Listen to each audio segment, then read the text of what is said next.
Hi, I'm Kelly, and I help families grow strategic, successful, and confident readers. In this video, you will gain a greater understanding of the real problems with learning to read today and how you can help your child become a courageously confident reader. Back to school season in 2023 comes with many hopes and expectations. It has been over 3 years since the beginning of the worldwide pandemic.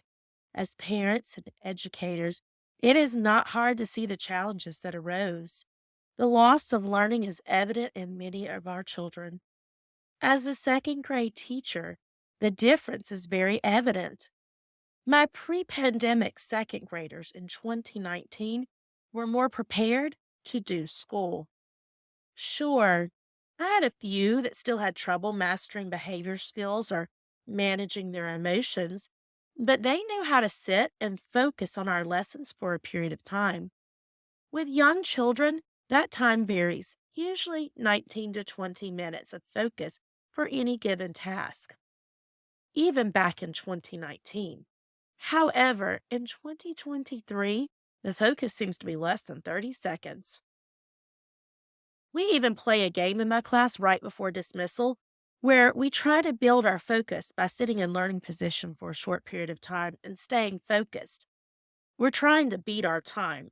I'm saddened to report that our current time to beat is only 1 minute and 45 seconds. But I'm proud to say that we've reached that mark after only 3 weeks of school. Many would expect it to be much more.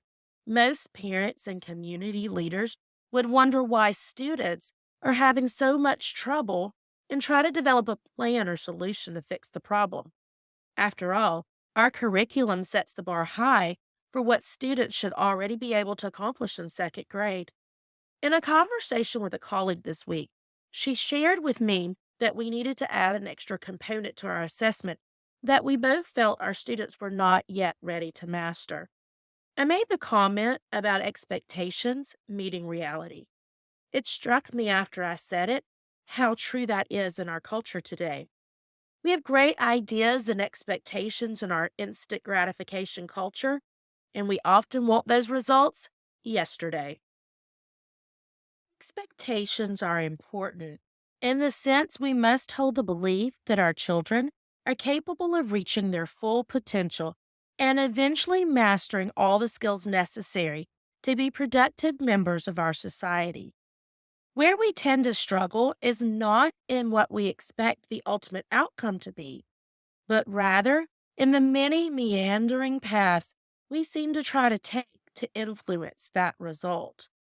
In the era of high stakes testing and even the traditional grading system, we tend to whittle down the progress of our children and students to the expectation of a number or letter grade.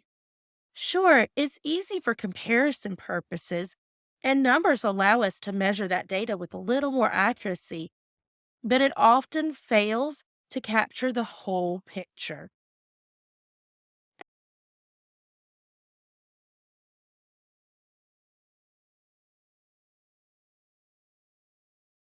As a parent of a struggling reader, you may have had to endure heartbreaking meetings where you learned that your child is not meeting the expected progress for their grade level. As a parent, it's so hard to hear and to see our children struggle. We must take a step back and reevaluate where we are currently and where we are heading. We must accept the reality of what currently is so that we can formulate a plan of how to get our children to where they need to be.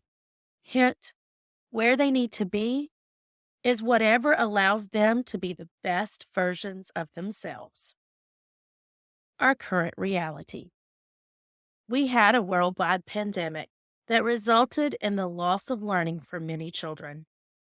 Sarah D. Sparks notes the following statistics in her April 2022 Education Week article entitled Babies Are Saying Less Since the Pandemic, Why That's Concerning. By a year into the pandemic, the average cognitive performance of children ages 3 months to 3 years was the lowest it had been since the researchers had began measuring it in 2010.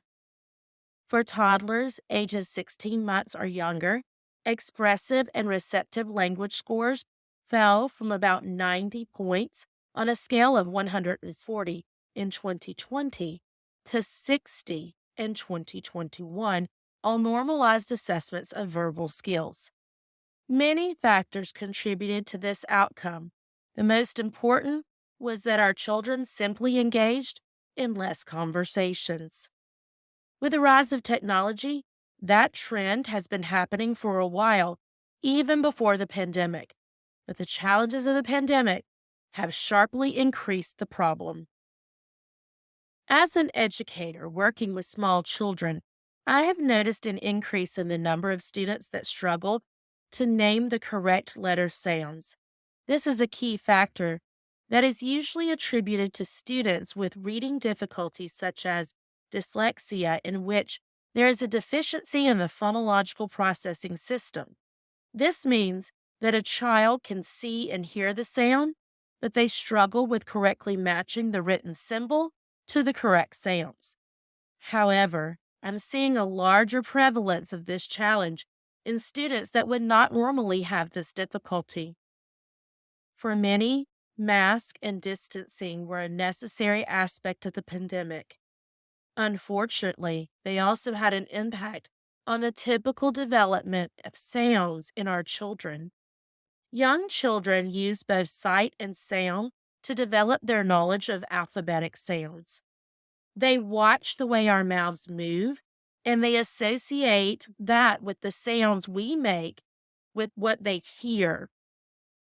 Mask interfered with their ability to see the movements of our mouths. Mask and distance made it more difficult for children to accurately hear the sounds. Please note, this is not a criticism of the tools we use to survive the pandemic. Rather, it's an illustration of the challenges our students now face as a result of that time period. This means we need a more intensive approach to helping our children learn and master the letter sound correspondences in order to fill the gaps and accelerate their learning past the hurdle of the pandemic. We must be strategic and focused in providing the right sets of support so that our children have every opportunity to continue towards a future in which they can reach their maximum potential. You may be saying to yourself, my child is in school, aren't they doing something? Or you're a teacher yourself, aren't you doing something? Well, I cannot speak for every school. I know most schools genuinely want to help their students succeed and are actively trying to address all their needs as quickly as possible.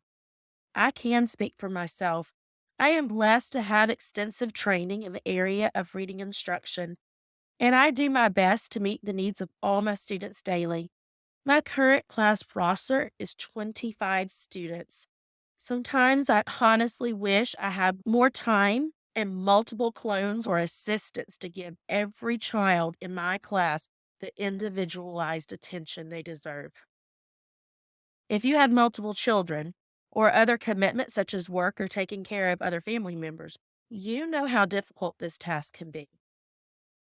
In simple terms, your child's teachers need more time and help.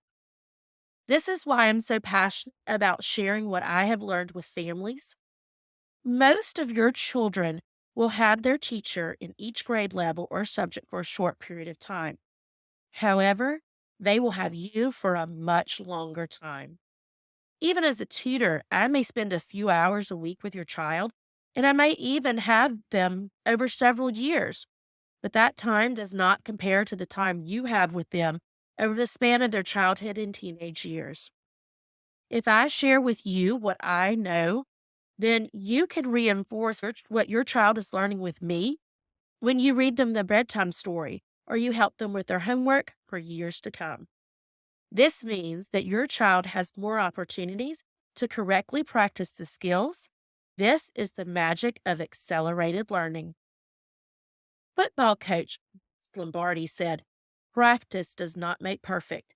only perfect practice makes perfect. This is the reason having a learning coach is such a powerful tool. Together, we can ensure that your child has many opportunities to practice skills that will truly help them grow into courageously confident readers. Please like and subscribe to my channel for more content and strategies on how you can help your child become a courageously confident reader.